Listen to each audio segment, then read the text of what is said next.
adik-adik, bagaimana kabarnya hari ini? Mudah-mudahan kalian dalam keadaan yang sehat ya, dan tetap semangat meskipun harus belajar di rumah.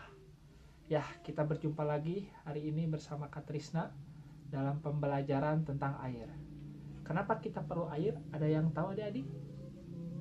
Ya, air sangat berguna sekali untuk kita, baik untuk itu mencuci, baik itu untuk minum, maupun untuk kebutuhan rumah tangga yang lainnya. Terutama ketika kita minum. Ada yang tahu tidak? Karena di dalam tubuh kita ini 70% itu mengandung air. Wow, ternyata air itu sangat bermanfaat sekali ya. Oleh karena itu, mari kita simak penjelasan dari ahli mengenai tentang air. Bagaimana air itu bisa ada dan bagaimana kita bisa merawat air tersebut. Yuk kita dengarkan dari ahli dari Dinas ESDM. Ada yang tahu apa itu Dinas ESDM? Kita lihat videonya, oke? Air. Air merupakan kebutuhan pokok yang sangat penting bagi kehidupan kita sehari-hari, baik untuk kebutuhan rumah tangga maupun untuk industri. Dalam usaha kita untuk mencari sumber air yang bisa diandalkan, air tanah muncul sebagai primadona. Kemudahannya untuk didapatkan, biaya yang relatif rendah, serta kualitas yang umumnya lebih baik dibandingkan dengan sumber air permukaan, membuat air tanah menjadi pilihan utama kita dalam memenuhi kebutuhan air. Ternyata, di balik semua kemudahan dan keunggulan yang dimiliki oleh air tanah, terdapat hal-hal yang harus kita perhatikan. Salah satunya adalah, air tanah seharusnya menjadi pilihan terakhir dalam memenuhi kebutuhan air kita. Selain itu, pemanfaatan air tanah memberikan kita tanggung jawab besar. Apakah tanggung jawab tersebut? Untuk bisa menjawab pertanyaan ini, kita dapat memulainya dari mempelajari siklus air. Selayaknya jenis air lain, air tanah adalah bagian dari sebuah siklus besar yang terjadi di dunia ini. Siklus dimulai ketika air di laut dan sumber lain dipanaskan oleh matahari, sehingga menguap dan membentuk awan. Awan tertiup menuju daratan dan menurunkan air hujan. Air ini kemudian sampai di permukaan dan menjadi beragam jenis air. Sebagian mengalir menuju laut dan badan air lain, sedangkan sebagian lagi masuk ke tanah melalui celah dan pori pada tanah dan batuan di titik resapan. Air yang meresap ini kemudian bergerak mengisi akuifer-akuifer pada cekungan air tanah.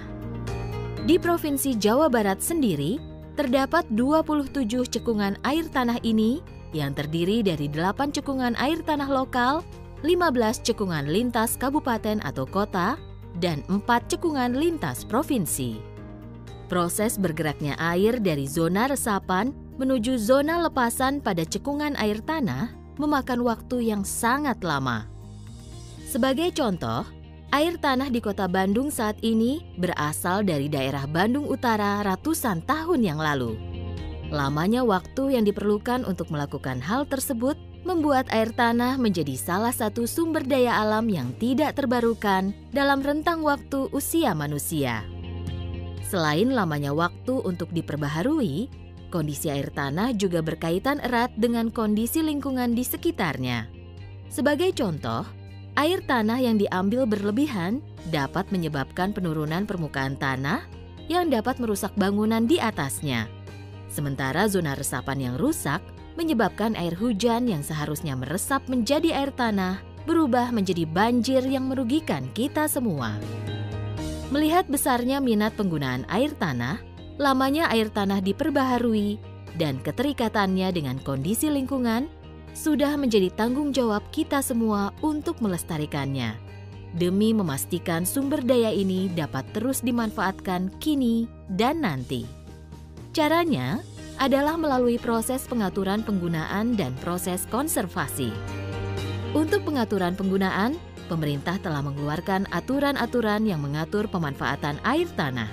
Di antaranya, Peraturan Pemerintah Nomor 121 Tahun 2015 yang mengatur tentang pengusahaan sumber daya air, dan Perda Provinsi Jawa Barat Nomor 1 Tahun 2017 yang mengatur tentang pengelolaan air tanah.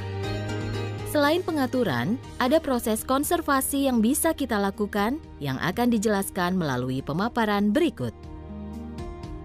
Dalam rangka menjaga kondisi air tanah, perlu dilakukan upaya-upaya konservasi air tanah, antara lain, pertama, selalu menjaga atau mengembalikan fungsi lahan di daerah hulu dengan melakukan rehabilitasi hutan dan lahan. Yang kedua, membuat sumur-sumur resapan, kolam-kolam resapan, sumur imbuhan, biopori-biopori, dan pembuatan embung-embung di daerah recharge area.